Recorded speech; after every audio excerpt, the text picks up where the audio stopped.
Ernesto Yerovi, con quien vamos a abordar el tema que actualmente se encuentra en boga acá en el Ecuador, el caso de Giuliano, enfocado al aspecto de la legítima defensa, ¿no? Bienvenido, estimado doctor Ernesto, qué gusto tenerle aquí en este set de Plus Legal. Sus primeras palabras a nuestra audiencia. Bueno, muchas gracias, doctor Vistín, un cordial y atento saludo. Gracias por la invitación. De igual manera, lo propio a todos quienes siguen el programa Plus Legal.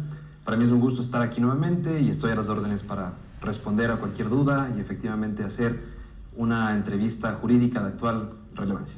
Bien, como usted conoce también, tenemos un tema en boga, ¿no? Que siempre se van dando en el quehacer cotidiano, ¿no? Y que tiene repercusiones en el ámbito jurídico. Se trata del caso del joven Giuliano Salazar. Para entrar un poquito en contexto, ¿no? Vamos a darles los antecedentes de un joven guayaquileño, joven estudiante de 22 años que se encontraba parqueado en un vehículo junto a su novia y dos amigos, ¿no? Como les indico, es un joven estudiante universitario que fue asaltado, víctima de un asalto en donde vinieron algunos sujetos en unas motocicletas, lo asaltaron y pues se dieron a la fuga, ¿no? Posteriormente, este ciudadano afectado, la víctima, atropella a estos individuos, a estos presuntos delincuentes, y resulta que Giuliano se encontraba hasta hace poco en prisión, ¿no? Entonces, esto ha generado una ola de críticas, una ola de incertidumbre, ¿no? La ira, el malestar de la ciudadanía, y tal vez se convierte en otro de los casos emblemáticos, ¿no? Para debatir en la comunidad jurídica. Entonces, es respecto de este caso lo que nosotros vamos a debatir en este momento, ¿no? ¿Cómo le parece a usted este nuevo caso que se ha suscitado acá en el Ecuador? Bueno, en primer lugar debemos tratar al caso desde la esfera competente de análisis, ¿no? Todo lo que corresponde a un posible delito se lo debe analizar desde la lupa de la teoría del delito, ¿sí? En este sentido, si es que hablamos de un delito, no nos podemos enmarcar exclusivamente a lo que la moralidad, las buenas costumbres o en cierto punto lo que uno puede creer que es o no es delito, sino debemos ir a la parte dogmática, debemos ir a la parte jurídica. Entonces, un delito básicamente es una conducta típica, antijurídica, culpable, que deberá y tiene que ser punible. En este sentido, básicamente no podemos establecer por el momento procesal si es que existe delito, si es que no existe delito, y en cierto punto, como usted bien decía, doctor Vistín, el tema de la legítima defensa.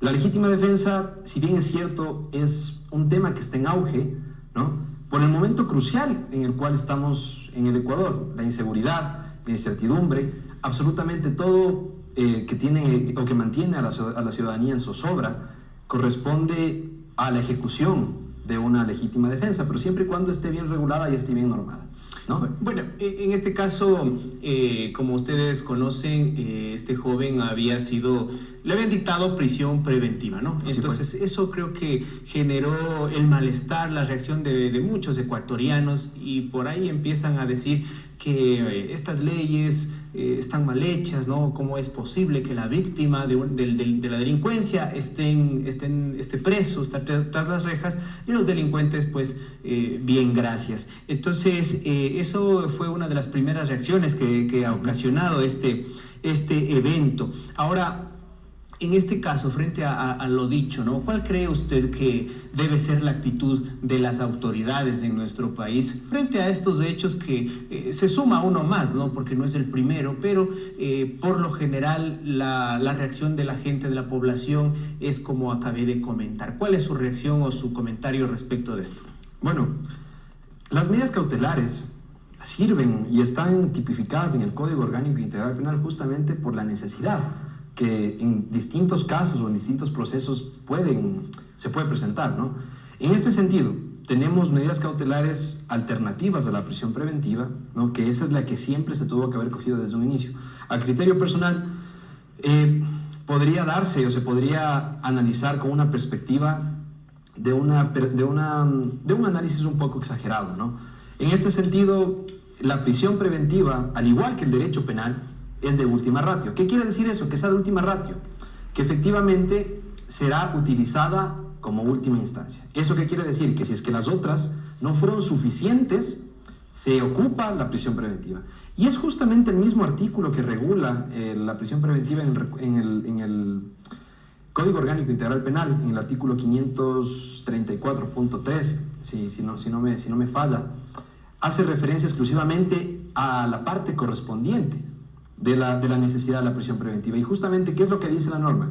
Que podrá aplicarse siempre y cuando existan elementos que puedan denotar la necesidad en primer lugar, tal vez por un peligro de fuga, y se cumple básicamente con el punto específico del por qué utilizar la prisión preventiva, que es garantizar la presencia o la comparecencia de la persona investigada y después procesada en el proceso penal. Entonces, a criterio personal, ¿qué es lo que se tuvo que haber hecho? Establecer desde un inicio, tranquilamente, una presentación periódica, puede ser tal vez, en base a los elementos de descargo que se puedan aportar, y también, efectivamente, el análisis de la persona que está siendo investigada. Es una persona de 22 años, es estudiante universitario, ¿no? No se debe analizar tal vez el expediente migratorio de esta persona. Si es una persona que efectivamente permanece en el país, que tiene estudios, que por su edad está cursando la universidad. Por lo tanto, se puede verificar que hay un arraigo que lo puede justificar, y en ese sentido puede estar en la ciudad de su residencia, que es en Guayaquil, y presentarse ante la autoridad competente de manera periódica. Eso es lo que tuvo que haber pasado a criterio personal desde un inicio. Muy bien, y justamente, ¿no?, la defensa de este estudiante ha planteado la revisión de medidas, ¿no? Así es. Y en este caso, justo el 26 de agosto, los jueces a cargo han determinado que este ciudadano puede defenderse en libertad, tal cual usted lo acaba de manifestar, ¿no? Han sustituido esta medida de la prisión preventiva por otras, como son la prohibición de salida del país y que se presente ante la autoridad cada semana. Bueno, entonces, ¿cómo le ve a usted este hecho de que esta persona se pueda defender en libertad? ¿Qué significa defenderse en libertad? Bueno, defenderse en libertad básicamente responde al debido proceso. ¿Por qué al debido proceso? Porque efectivamente, sea que existió legítima defensa, que exista otra causa de justificación de cualquiera de las categorías dogmáticas del delito, lo que se debe analizar principalmente es que está aperturado ya un procedimiento ordinario. Por lo tanto, él deberá ejercer su derecho a la defensa mediante la defensa de su confianza, sea particular, sea pública. Entonces, es muy distinto uno, como persona o como sujeto procesal, defenderse estando en una prisión preventiva, estar tras las rejas, básicamente, o defenderse con el mismo derecho, con la misma defensa, pero con la tranquilidad, en base a lo que se puede decirle tranquilidad, estando en su casa, estando en libertad. Básicamente, eso es lo que se tenía que haber hecho, considero, se hizo bien. Básicamente, inicia el tema el 7 de este mes, si no me equivoco, ¿no? Y hace poco tiempo es lo que el juez o la autoridad competente en este sentido decide darle la oportunidad de defenderse en libertad. Está muy bien. Es decir, en mejores condiciones, no solamente para él, sino para su familia. Imagínense ustedes la preocupación que eso debe conllevar de que esta persona, estudiante, esté tras las rejas en una cárcel muy peligrosa. Aparte de eso, se comentaba que tenía algún grado de discapacidad. Entonces, lógicamente, su vida, su bienestar, su integridad correría peligro al utilizarse la prisión preventiva. En todo caso, el presidente Daniel Noboa ha reaccionado, ¿no?, como muchos de los ecuatorianos, y desde ya le ha ofrecido un indulto, ¿no?, si es que en su momento se le hallara culpable por estos hechos, ¿no? Entonces, el presidente indicó lo siguiente, dice: es increíble que la víctima de la delincuencia sea ahora el procesado. Dice, eso no es justicia. ¿Qué opina usted? El presidente dice, eso no es justicia. ¿Usted cuál es su criterio sobre esto? Bueno, es muy importante que exista este tipo de espacios informativos, porque si bien es cierto, el mero hecho de conocer cuándo existe un delito y cuándo no, compete a un profesional del derecho, compete a un abogado, y no a cualquier otra persona, un ingeniero, un arquitecto. Es importante que por lo menos tengamos un conocimiento básico, ¿no? Cuándo existe el delito y cuándo no, para que efectivamente cuando se den este tipo de casos que pueden llegar a ser mediáticos, de una conmoción social muy relevante, podamos estar un poco más calmados y que esa alarma social no se eleve tanto, ¿sí? ¿Por qué? Porque efectivamente este rato, usted, doctor Vistín, decía muy bien, o sea, la persona que está siendo investigada tiene un porcentaje de discapacidad, sin el hecho de estar en el momento oportuno, pero efectivamente eso puede pasar. Esta discapacidad, dependiendo cuál sea, puede ser un eximente, puede ser en este sentido una causa de justificación de una de las categorías dogmáticas del delito. Entonces, por lo tanto, lo que nosotros debemos conocer primerito es que el delito, vuelvo a repetir, es una conducta típica, antijurídica, culpable y punible. Cuando hablamos de la legítima defensa, nos vamos específicamente a la antijuridicidad, ¿ya? En la antijuridicidad hay causas de justificación o de exclusión, y para que éstas se cumplan también debe existir requisitos. En la legítima defensa debe ser actual e inminente, debe haber una necesidad de la defensa, y en este sentido la persona que alega la legítima defensa también no debe, se llama falta de provocación de la persona que alega la legítima defensa. Entonces, son parámetros específicos que se deben cumplir. Respecto al pronunciamiento del Ejecutivo, en cierto punto, a ver, decir está mal, no puedo decir está mal, porque a la final está reconocido por la ley, ¿no?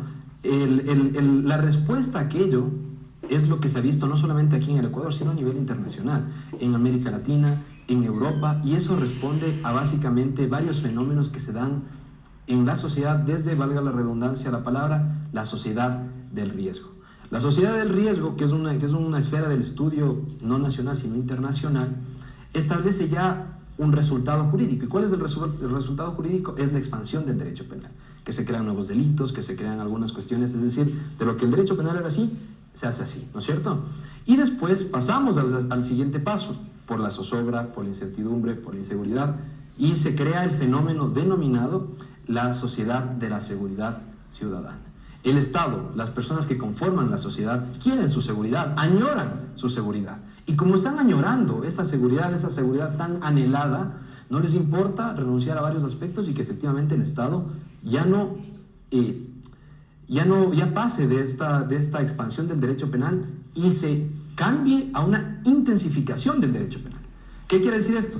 Incremento de penas, el fenómeno o a su vez el punto denominado ya de una intervención penal, ya no de mínimos sino de máximos, ¿no? Y posterior a aquello seguimos a lo que también está pasando acá en el Ecuador, que ya es la denominada sociedad del miedo, a la militarización y todas las cuestiones que se ha visto.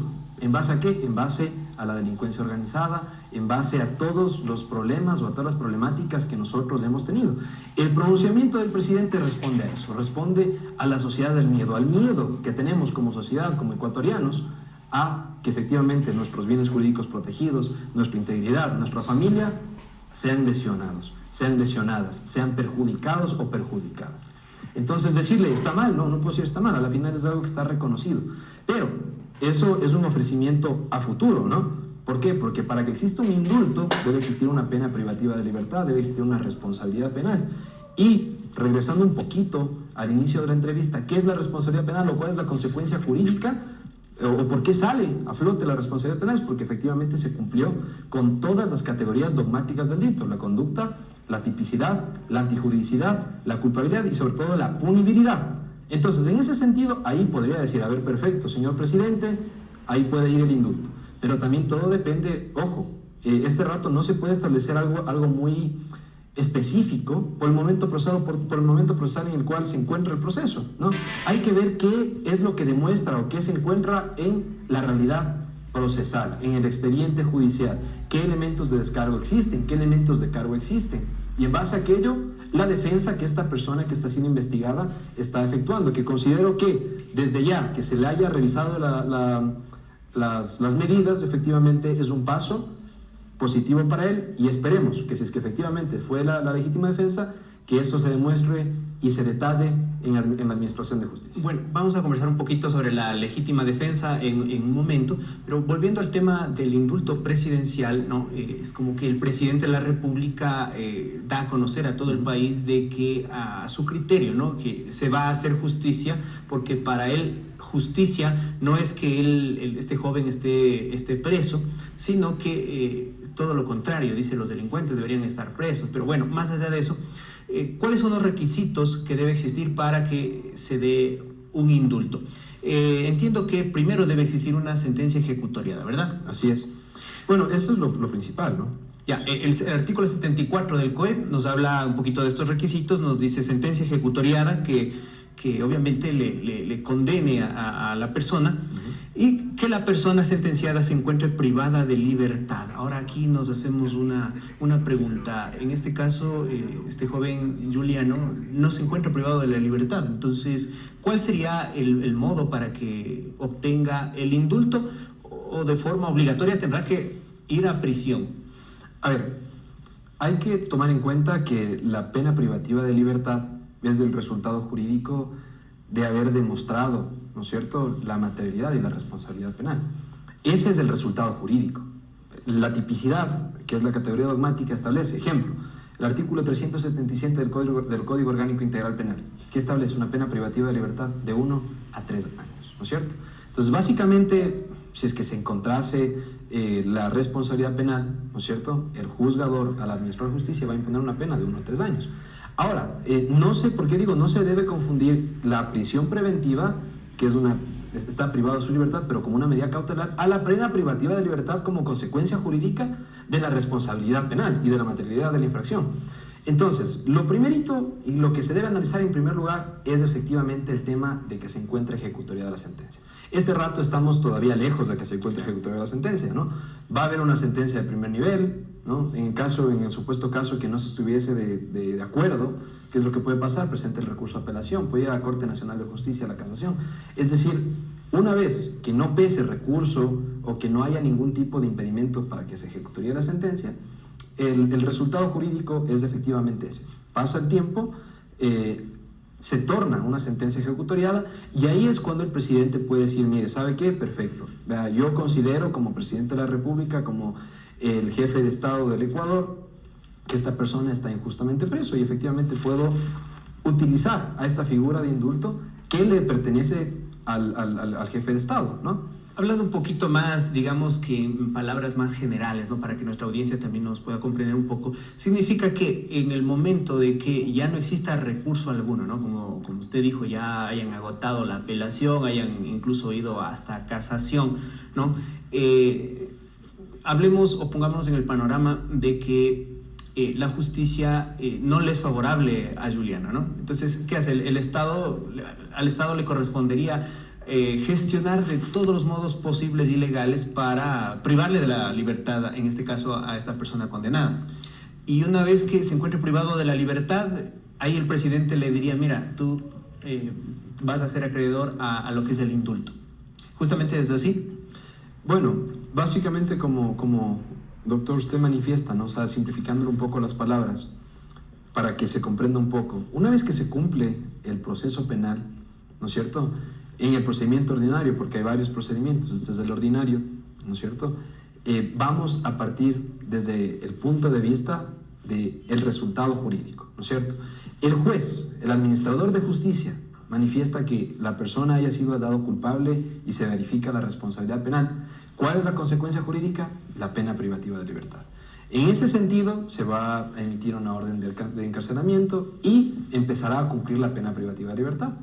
Ahí es cuando efectivamente el presidente puede dar el indulto, pero cuando se encuentre, como se estableció hace un momento, sin ningún tipo de recurso interpuesto y nada que pueda impedir que esta sentencia esté ejecutoriada. Se ejecutaría la sentencia y ahí se puede tratar el tema. Aunque yo le vuelvo a comentar, o sea, es un poco prematuro establecer el tema de que se cumpla o no se cumpla. Yo le veo algunas vías, puede ser, ¿no? Puede ser no solamente la legítima defensa, puede ser un estado de plena inconsciencia debidamente comprobado, dependiendo de la incapacidad. ¿Y por qué digo dependiendo? Porque al no tener una información totalmente amplia, ya que estamos en pleno proceso, no hay sentencia, no hay nada, no se podría dar un criterio jurídico muy amplio. Pero en este sentido se pueden analizar varios aspectos que pueden impedir que se establezca la materialidad y la responsabilidad penal. Eso es algo muy importante y algo que también la ciudadanía debe tener en cuenta para que efectivamente se tenga algo más claro, ¿no? Que en base a qué es el tema que se está tratando. Claro, existen hoy por hoy solamente estamos analizando salidas, posibilidades y posibles panoramas, ¿no? Pero en todo caso, ¿usted cree que este anuncio del presidente de la República a un nivel, digamos que temprano, prematuro, de ofrecerle un indulto, posiblemente le traiga votos, ¿no?, en lo político? Bueno, mire, la parte política es algo impredecible. No se puede establecer si lo hace o no lo hace. Efectivamente, este rato, si no lo hace, sí va a pasar algo, que va a restarle votos, ¿no? Si es que lo hace, a ver, Guillermo Lasso ya lo hizo con el policía Olmedo y todas las cuestiones.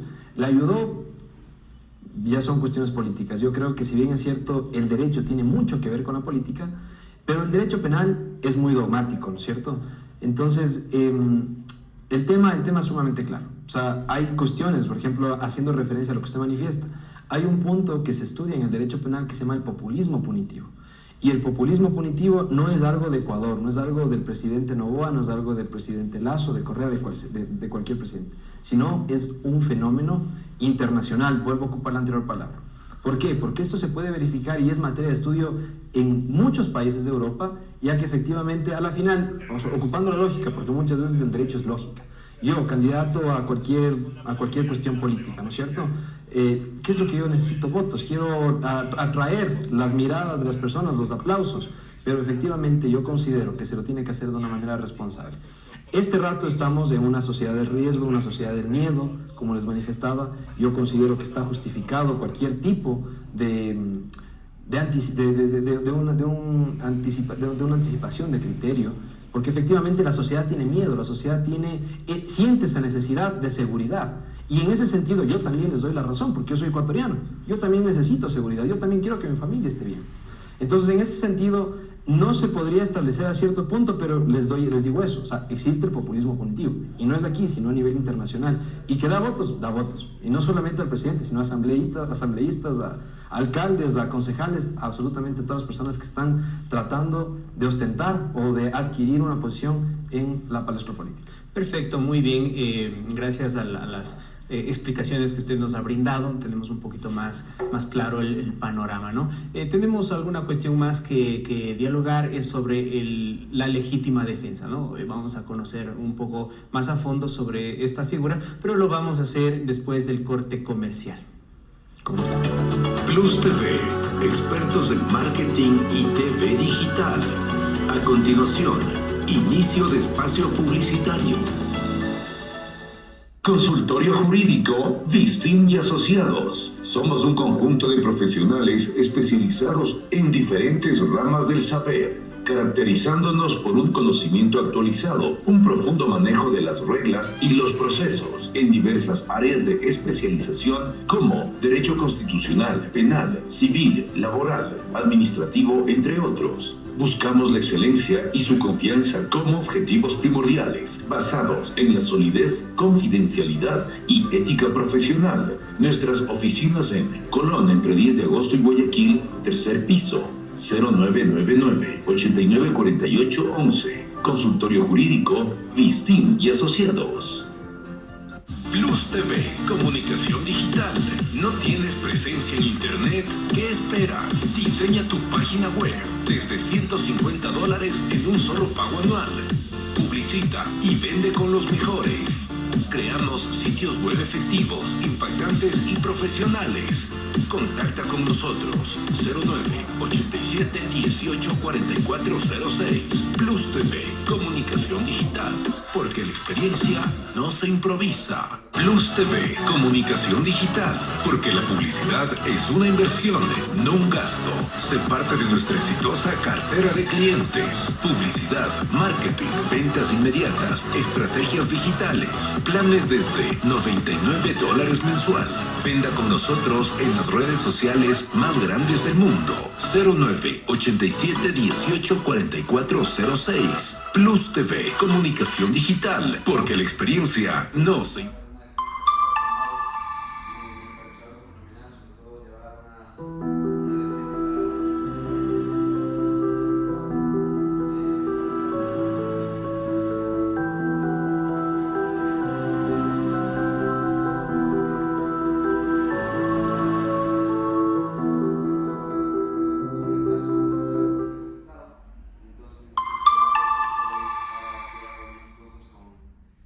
Estamos de vuelta con el doctor Ernesto Yerovi, quien es magíster en Derecho Penal, con quien estamos analizando lo que es el caso del joven Giuliano y el derecho a la legítima defensa. Y precisamente sobre este último aspecto es lo que vamos a tratar en este último espacio. La defensa del joven Giuliano indica que él atropelló a los delincuentes por legítima defensa, ¿no? Entonces, esto está tipificado obviamente en el Código Orgánico Integral Penal, pero coméntenos un poquito en qué consiste la legítima defensa y cuáles son los requisitos que deberían existir para que a esta se la acepte como tal. Perfecto. Bueno, la legítima defensa, como les manifesté hace un momento, es un tema de conmoción social, es un tema de actualidad, un tema que todo el mundo habla. No se tiene el conocimiento para hacerlo, pero a la final es del ser humano, habla. Entonces, por eso es efectivamente que se necesita un poquito de análisis jurídico para que efectivamente todas las personas que quieran hablar de legítima defensa y sobre todo las personas que quieran actuar en legítima defensa lo hagan de una manera correcta en base a lo establecido en la ley y lo reconocido por la norma penal positiva, ¿no? En ese sentido, ¿qué es la legítima defensa? La legítima defensa viene a ser una causa de justificación o de exclusión de una de las categorías dogmáticas del delito. ¿En base a qué categoría dogmática del delito? A la antijuridicidad, ¿sí? En ese aspecto, ¿qué tiene que ver o qué es lo que pasa si es que se comprueba la legítima defensa? Es que efectivamente no se pasaría a la culpabilidad, y como no se pasaría a la culpabilidad, no existe delito. Pero para que exista la legítima defensa se tiene que cumplir con parámetros específicos detallados por la norma. En primer lugar, debe ser una defensa, una reacción actual, ¿no es cierto?, e ilegítima, por una agresión ilegítima, agresión actual e ilegítima. En ese sentido, pasamos al segundo aspecto, que es el tema de la denominada proporcionalidad también. Y también se le debe tomar desde el punto de vista de la falta de provocación de la persona que está alegando o está reclamando ese legítimo derecho a la legítima. Es que se me fue. No es, Sí. No es derecho legítimo, sino es la legítima defensa como causa de justificación. Entonces, esta defensa tiene que ser proporcional, ¿no es cierto? Tiene que ser una defensa actual, y en ese sentido se va a establecer de manera concreta los puntos específicos. Si es que se cumple con estos puntos o con estos parámetros concretamente, ¿qué es lo que va a pasar? Se va a cumplir con esta legítima defensa. Pero si es que yo digo, a ver, perfecto, aquí estas personas que están acá me empujaron, o parece que tenían por ahí algún arma, pero yo nunca vi si es que tenían un cuchillo o algo por el estilo, yo enseguida cojo un cuchillo y voy, y antes de que me agredan, yo ya supuestamente me defiendo. No es una legítima defensa, ¿ya? Entonces tiene que ser actual, tiene que ser ilegítima, tiene que ser una racionalidad de esta defensa, tiene que ser proporcional. Si es que tiene un cuchillo, yo no voy a sacar un revólver y les voy a matar, ¿no es cierto? Y sobre todo, tiene que cumplirse con estos aspectos. Si es que no se cumple con estos aspectos, se estaría hablando de manera concreta a una agresión y a una violentación del objetivo de cuidado. Es decir, aquí tenemos que cuidarnos de no caer en agresión, aduciendo Exacto. legítima defensa. Exacto. Tomando un poquito el ejemplo que acabo de colocar, es como que si en la mañana alguien me proporciona un golpe y yo vengo en la tarde a vengarme de esa persona y voy a decir es que es por legítima defensa. Entonces, eso no cabe.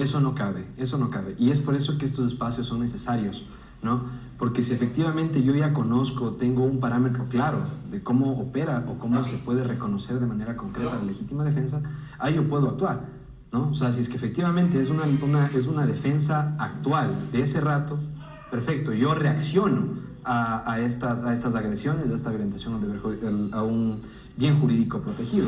Ahora, es importante que también la ciudadanía conozca que la antijuridicidad tiene algunos elementos, y digo elementos negativos porque así lo denomina la doctrina también, a los aspectos que pueden ser o que pueden gozar de juridicidad a la antijuridicidad, es decir, que sea un acto típico, pero en vez de que sea antijurídico, que sea jurídico, es decir, que sea justificado. Puede ser el estado de necesidad, el cumplimiento de decisión de autoridad competente. En este sentido, lo que hemos venido conversando, la ejecución de roles de policía, militar, ¿no es cierto?, de agentes penitenciarios, que efectivamente por la ejecución de su rol o del cumplimiento de su rol establezcan concretamente algunos aspectos referentes a una violentación o un bien jurídico protegido. ¿Es por qué? Porque está totalmente justificado. No es antijurídico. ¿Por qué? Porque está cumpliendo con su rol, está cumpliendo con el rol de policía, de militar, de agente penitenciario. Y una acotación adicional que efectivamente estábamos tratando hace un momento es la legítima defensa. Legítima defensa a secas, nada más, ¿no es cierto? Porque de ahí el derecho a la legítima defensa muchas veces se puede confundir con el derecho a la defensa que nosotros tenemos, que eso es contar con un abogado para que nos defienda en un litigio. Pero la legítima defensa, ya como concreto o como concepto jurídico penal, dogmático penal, responde exclusivamente a una causa de justificación de la antijuridicidad. Muy bien, entonces, yendo un poquito a los antecedentes también nuevamente, y en vista que estamos topando este tema de la legítima defensa, vamos a tratar de cotejar lo siguiente. El joven Juliano, pues, una vez que lo asaltaron, le robaron, ¿no? Los delincuentes se fueron. Este chico, ¿qué hizo? Tomó su auto y fue en busca de la policía, ¿no? Pero al no encontrarles, más bien, ¿qué pasó? Les encuentra a los delincuentes y ahí en ese momento procede a arrollarles, causándoles la muerte a 2 de ellos, ¿no? Entonces, teniendo como este antecedente y tratando de encajarle en legítima defensa, parece ser que no estamos hablando de legítima defensa, ¿no?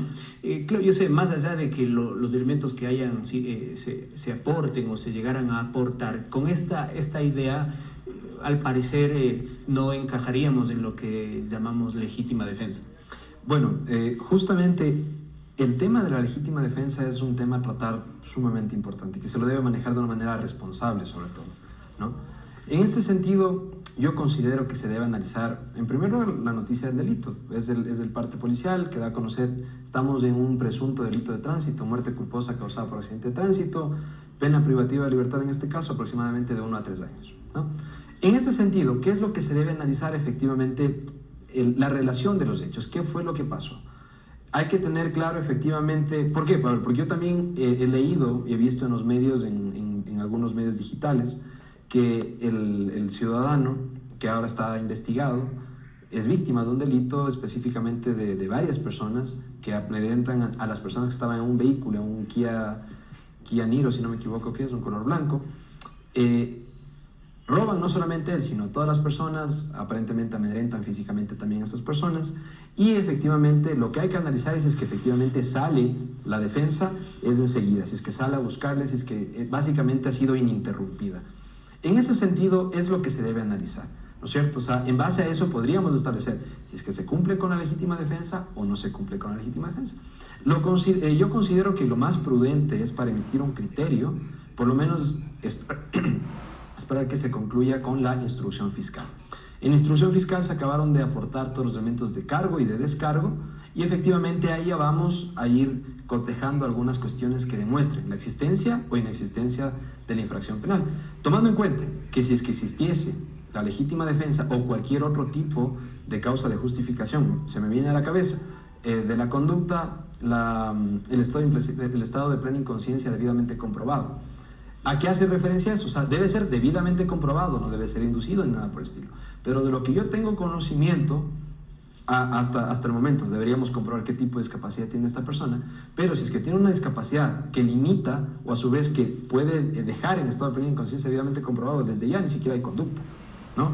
Eso es lo que se debe analizar. Entonces, en base a lo que va avanzando la investigación, en este rato la instrucción fiscal, se debe cotejar con todos los elementos de cargo y de descargo, y en base a eso establecer, sí, perfecto, mira, hay una legítima defensa, porque hay aspectos que pueden arrojar que hay, como hay otros aspectos que también los pueden opacar un poco, ¿no? Tienes también en ese sentido el análisis a la causa de justificación de la conducta, que quién sabe pueda darse, eso ya depende de cada caso. Y como última instancia, si es que se está hablando de lo que se pueda dar, o el resultado jurídico, o lo que uno está ahí esperando para esta persona, es el indulto presidencial. Pero eso es exclusivamente cuando ya en derecho, y no porque el derecho es malo, el derecho es algo, sino básicamente es lo que está reconocido no solamente en el Ecuador, sino a nivel internacional. Es importado, esta teoría dogmática es importada de España, de Alemania. Entonces, eso ya básicamente, como dice el dicho, ¿no? Lo dirá el tiempo. Lo dirá el tiempo, lo dirá la investigación y lo dirán los elementos de convicción aportados. Si lo analizamos de manera general, la legítima defensa tiene aspectos específicos. Racionalidad de la defensa, tiene que sea una defensa ese momento, es decir, una defensa actual, ¿no es cierto? Y adicionalmente, como último aspecto, la falta de provocación de la persona que alega. Un ejemplo, digamos que se cambian los papeles, los delincuentes de las motos están alegando legítima defensa. ¿Por qué? Porque Juliano ha sido un excelente karateca y él se sale del vehículo y les pega a ellos, ¿no? ¿Qué es lo que pasa? Es que efectivamente no, es que yo actué en legítima defensa, por eso yo le caí entre todas las personas que estuvieron en las otras motos. Eso es un ejemplo. Entonces, en ese sentido, ellos no pueden alegar legítima defensa. ¿Por qué? Porque hubo una provocación por parte de ellos. En ese sentido, o el resultado jurídico, ¿cuál sería? Que no se puede reconocer en este caso como una causa de justificación. ¿Por qué? Porque no es legítima defensa, porque yo provoqué ese tipo de agresiones o a su vez la violentación al bien jurídico protegido.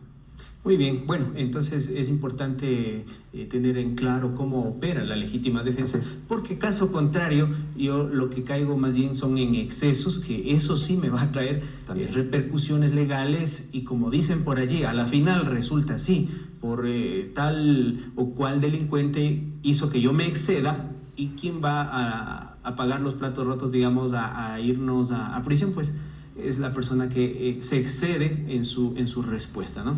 Es totalmente eso normativizado, como todo acto social, ¿no? O sea, la sociedad está totalmente regulada y normativizada. Todo acto y cada rol que ejecutamos como ciudadanos que pertenecemos a una sociedad está regulado. Por lo tanto, yo considero y agradezco nuevamente que espacios jurídicos creen este tipo de entrevistas con la finalidad de que efectivamente toda la ciudadanía tenga conocimiento y que en el supuesto caso de poder actuar en legítima defensa se lo haga de manera concreta, específica y oportuna, sin ningún tipo de exceso, porque como usted bien dice, doctor Vistín, si es que yo ejecuto un acto que se podría decir que es excesivo, que no hay racionalidad, que me están tratando de atacar con un palo y yo respondo con un cuchillo, si es que yo desconozco, básicamente yo voy a estar pensando que me va a proteger la legítima defensa, y si es que no me protege la legítima defensa, voy a culpar al juez, voy a culpar al abogado, voy a culpar al derecho. Entonces, no es así. Hay que conocer un poquito de cómo se regula, y en ese sentido, si es que yo tengo que actuar, actúo de manera concreta y de manera respetuosa del derecho y de la sociedad. Eso es lo importante. Muy bien, muy bien, muy bien. Entonces, como vuelvo y repito, hay que tener en claro cómo funciona la legítima defensa. Esto no es una invitación para que cada ciudadano haga de las suyas, ¿no? O se exceda o piense que la legítima defensa le va a sacar del aprieto en que se puede meter. Bueno, creo que vamos llegando también a la parte final de nuestro programa. Muchas gracias, doctor, siempre por sus criterios acertados en el derecho penal. Es momento, creo yo, de sus alegatos finales, su mensaje final a la ciudadanía que nos está mirando.